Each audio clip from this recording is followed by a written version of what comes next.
오늘 화요일 이 새벽에는 민수기 14장의 말씀을 통해서 우리가 함께 은혜를 나누려고 합니다. 여러분, 오늘 본문을 1절부터 읽으시면 더 내용을 이해하고 은혜를 나누는 데 도움이 될 것 같습니다. 하나님께서 모세에게 명령하셨죠. 민수기 13장과 14장에 보면 하나님께서 모세에게 명령하십니다. 가나안 땅에 들어가기 전에 먼저 각 지파에서 한 명씩 정탐꾼을 뽑으라고 하나님께서 명령하십니다. 가나안 땅을 무턱대고 들어가도록 하신 것이 아니고 먼저 충분히 정탐을 한 후에 가나안 땅에 들어가도록 조치를 취하신 거죠. 그래서 각 지파에서 한 명씩 대표를 뽑아서 정탐꾼을 뽑아 가나안 땅을 정탐하게 됩니다. 40일 동안 정탐하게 되죠. 각 지파에서 한 명씩을 뽑았다는 것은, 뽑아서 정탐꾼을 세웠다는 것은 온 지파의 의견, 모든 이스라엘 백성들의 의견을 종합해서 판단하겠다, 그런 뜻이 담겨 있는 것이죠. 각 지파에서 한 명씩 뽑아서 40일 동안 가나안 땅을 정탐하고 돌아왔습니다. 그들이 온 백성들 앞에서 정탐한 보고를 하게 되죠. 10명의 정탐꾼은 매우 부정적인 보고를 했습니다. 그 땅은 참 좋고, 땅은 넓고 비옥하고 물도 풍부하고 참 좋긴 하나, 그러나 그래서인지 그 지역 사람들은 체격도 강대하고 성은 튼튼하고 과학 문명도 발전하고, 그래서 우리가 참 열세인 것처럼 보이고 우리는 참 부족해 보인다. 그들과 우리가 싸우면 필패다. 이렇게 10명의 정탐꾼은 보고를 하였습니다. 그러나 여호수아와 갈렙 두 사람은 아니다. 우리가 하나님께서 우리와 함께 하심으로 우리가 좀 부족하고 연약해도 가나안 땅을 정복할 수 있다라고 하는 긍정적인 신앙의 보고를 하죠. 백성들은 이 두 보고를 들었습니다. 10명의 부정적인 보고와 2명의 긍정적인 보고를 듣고 이제 어떤 것을 선택해야 되는지 선택의 갈림길에 그들이 서게 되었습니다. 저는 이 상황이 마치 선악과를 따먹으려고 하는 상황과 비슷하다는 생각을 했습니다. 따먹을 것인가 따먹지 않을 것인가, 보암직도 하고 먹음직도 하나. 하나님께서는 따먹지 말라고 하셨는데, 그러나 내가 보기에는 저걸 따먹으면 나도 지혜로워질 것 같은 그러한 삶의 갈등의 순간, 선택의 순간에 그들이 서게 된 것입니다. 어떤 선택을 하게 될까요? 오늘 본문의 내용을 보면 그들이 부정적인 선택을 했다는 것을 알 수 있습니다. 눈으로 보면 충분히 풍족하고 살기 좋은 곳이나, 그러나 그들이 우리의 눈으로 보기에는 강대하고, 그들에 비하면 우리는 메뚜기 같고, 그들이 다스리고 있는 성은 견고하고, 그들은 철기 문명을 가진, 그러한 과학 문명을 가진 그런 우리보다 월등한 사람들인데, 그들에 비하면 우리는 부족하다, 싸우면 필패다 라고 하는 부정적인 보고를 선택한 거예요. 그들이 선택한 것입니다. 사실 하나님께서 가나안 땅을 선물로 주실 것이라고 하는 약속은 이미 하나님께서 약속하신 거예요.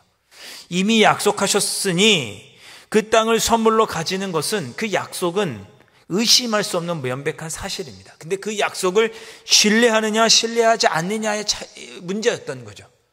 그러니까 가나안 땅을 들어가느냐 들어가지 않느냐, 즉 우리가 저 정탐꾼의 보고를 듣고 10명의 부정적인 보고를 듣고 그것을 선택하느냐, 2명의 긍정적인 보고를 듣고 그것을 선택하느냐는 하나님을 신뢰하느냐의 문제였고, 그래서 하나님을 신뢰하지 못했던 이스라엘 백성들은 눈에 보이는 것을 의지하고 선택하게 되죠. 그래서 그들이 인간적인 생각이 눈으로 보기에는 가나안 땅에 들어가면 필패를 당할 것 같으니, 그들은 하나님이 아닌 눈에 보이는 것을 선택하게 됩니다. 그 내용이 오늘 우리가 읽었던 민수기 14장 1절부터 11절 이하에 쭉 나오고 있는 것입니다. 그래서 1절에 온 회중이 소리를 부르짖고 밤새도록 통곡한 거예요. 하나님이 함께 하시니 들어갈 수 있겠다라는 긍정적인 마음은 없고 눈에 보이는 것으로만 판단했을 때 가나안 땅에 들어가면 죽게 생겼으니 어떡하느냐 라고 통곡하고 원망한 것입니다. 2절, 그래서 뭐라고 얘기하나요? 2절 중반에 보면 온 회중이 그들에게 이르되 우리가 애굽 땅에서 죽었거나 이 광야에서 죽었으면 좋았을 것을. 모세와 아론에게 원망하면서 그렇게 말합니다.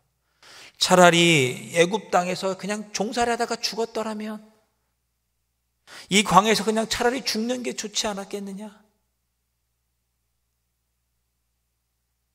어떻게 하나님, 어떻게 하면 좋겠습니까? 어떻게 해요 하나님? 차라리 이렇게 말했으면 나을 텐데, 그러나 내가 차라리 죽었으면 좋겠다라는 표현을 합니다. 그러면서 뭐라고 얘기하나요? 3절에 애굽으로 돌아가는 것이 낫지 않겠느냐, 이런 말까지 하게 됩니다. 여러분, 이 애굽으로 돌아가자는 말은 하나님께서 이스라엘 백성들을 출애굽해서 구원시켜준 그 구원의 사건을 의미 없는 것, 무효화시키는 그런 발언입니다. 우리 자녀들이 태어나서는 차라리 나를 낳지 마시지 그랬어요. 왜 나를 낳아서 이렇게 힘들게 하십니까? 이렇게 말하는 참으로 불효하는 그런 표현과 다를 바가 없는 거죠. 어떻게 그런 말을 할 수 있겠습니까? 그런 말만 한 게 아니죠. 4절을 보면 단순히 그런 말만 한 것이 아니라 행동에 옮기려고 합니다. 한 지휘관을 세워서 애굽으로 돌아가자. 이때 이 지휘관들이 나중에 16장에 나오는 엘리압의 후손인 그 고라 자손과 함께 반역했던 그들입니다. 모세와 아론은 이렇게 흥분한 하나님을 원망하는 이스라엘 백성들을 다독이기 위해서 그 앞에 엎드리죠. 그리고 여호수아와 갈렙, 긍정적인 보고를 했던 두 사람은 아니다, 하나님이 우리와 함께하면 우리가 이길 수 있다, 다시 한번 이스라엘 백성들을 향하여 외칩니다. 그러자 11절에 하나님께서 나타나셔서 뭐라고 말씀하십니까? 여호와께서 모세에게 이르시되 이 백성이 어느 때까지 나를 멸시하겠느냐? 내가 그들 중에 많은 이적을 행하였으나 어느 때까지 나를 믿지 않겠느냐? 하나님께서 우리의 삶에 많은 은혜를 베풀어 주셨는데도 불구하고 여전히 하나님을 신뢰하지 못하는 것을 가리켜서 하나님을 멸시하는 것이라고 하나님께서 직접 말씀하셨습니다. 사랑하는 성도 여러분, 저와 여러분은 혹시 하나님을 멸시하는 삶을 살고 있는 것은 아닐까요? 하나님을 오랫동안 믿고 있다고 하면서 정말 하나님의 약속을 온전히 신뢰하며 살고 있는지, 아니면 입으로는 하나님을 믿고 있다 하지만 눈에 보이는 것들에 더 마음이 빼앗겨서 하나님을 신뢰하지 못하고 그리스도인의 삶을 어려움이 닥칠 때마다 저버리면서 그렇게 살아가고 있는 것은 아닌지, 오늘 말씀을 통해서 돌아보았으면 합니다. 오늘 기도하셨으면 좋겠습니다. 하나님, 제가 하나님을 굳게 신뢰합니다. 하나님께서 약속해 주신 것은 반드시 이루어 줄 줄로 믿고 그 약속을 믿고 오늘도 참고 견디고 인내하며 하나님의 영광을 드러내게 하시고 마침내 하나님의 약속을 성취하고 누리는 삶을 살아갈 수 있도록 성령 하나님 나를 붙잡아 주시고 견딜 힘과 능력을 더하여 주옵소서. 그렇게 기도하시고 하나님을 신뢰하며 눈에 보이는 것들에 현혹되지 말고 하나님의 약속을 붙잡고 승리하시는 여러분들 되실 수 있기를 주님의 이름으로 축복합니다.